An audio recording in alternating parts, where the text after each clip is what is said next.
I saw the Government Accounting Office, that's not the Trump administration, said in the last 20 years, I think it was something like 2.2. It's 3 trillion. Well, it was a little less than that, but in trillions of improper payments. Yes. This is trillions, not billions.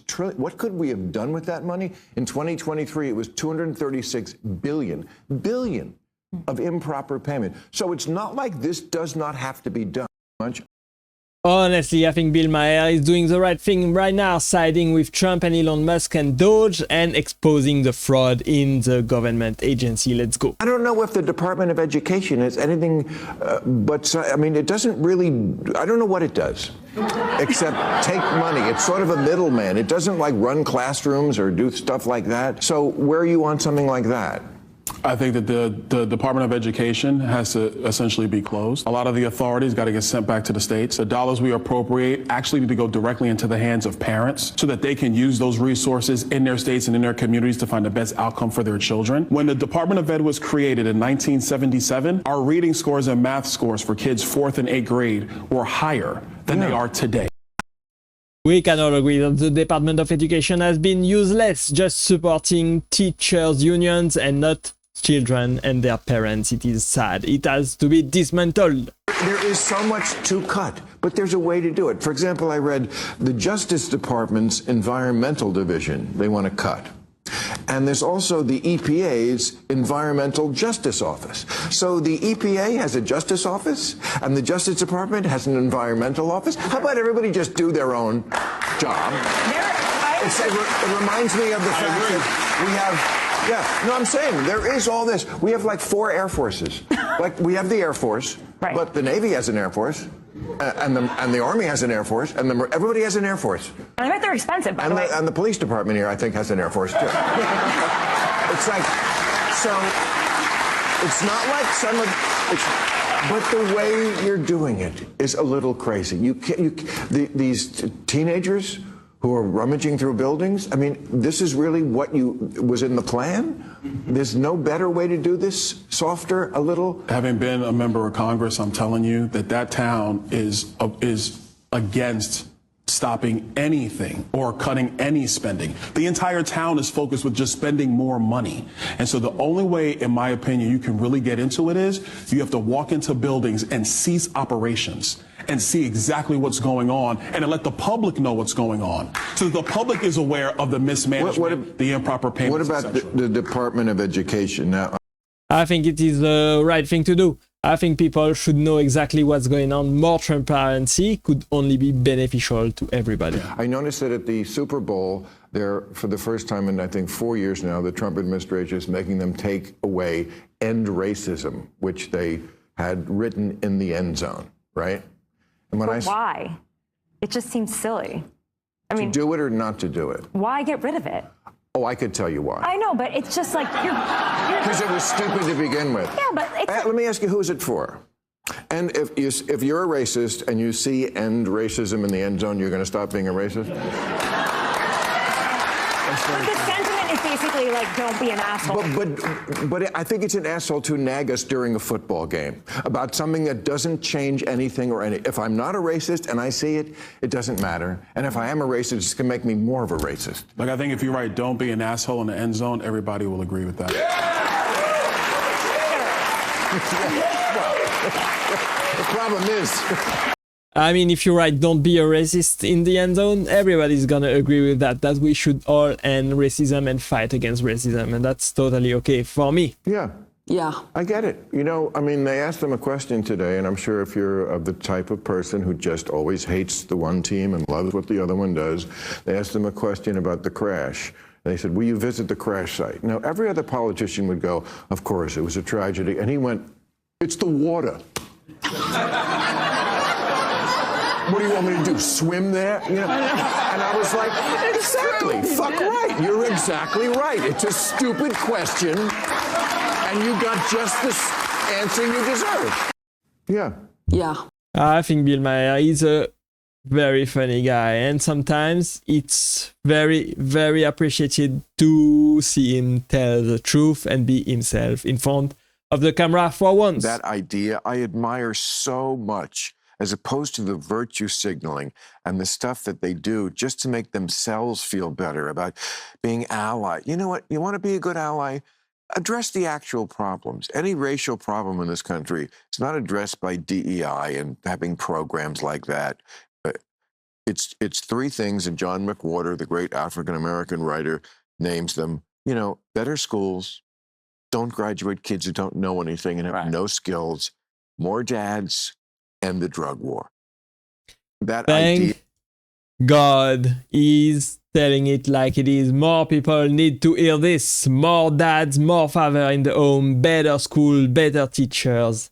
And that's it. Yeah, Bill, we were told that if we didn't transition kids, we had blood on our hands. And now we're finding out that it's actually the reverse, that we should actually be not doing any of it. What do you think? I like girls.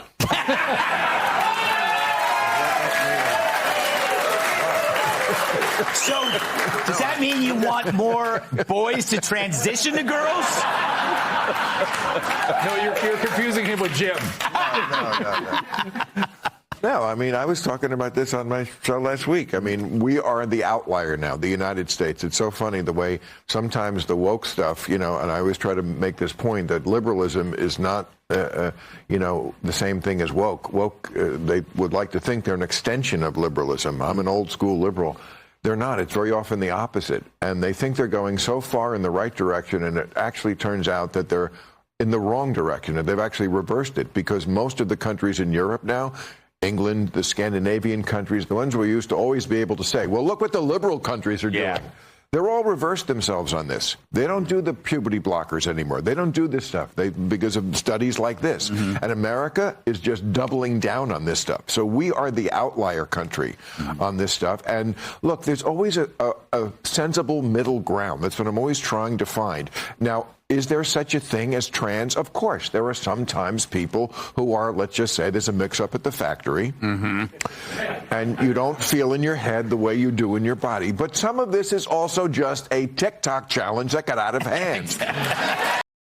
I agree that the woke left has gone way too far now, and it has to stop. Basically, we want more common sense into our government, into our society.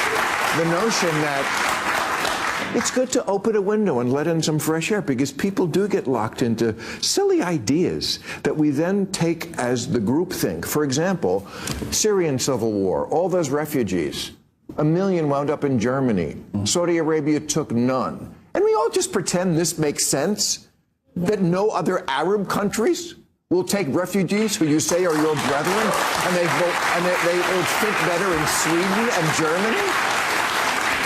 I personally think that's actually the mislogic of a lot of liberal-leaning leaders in Europe and in America, thinking that you can just take refugees from these parts of the world and not think through the detailed steps of what it is for those countries to rebuild. And I'm not talking about nation building a la George W. Bush. I'm not talking about that. But you got to have leadership in that region. There have to be peace accords in that region. And so when President Trump was leaving the first time, that was the premise of the Abraham Accords.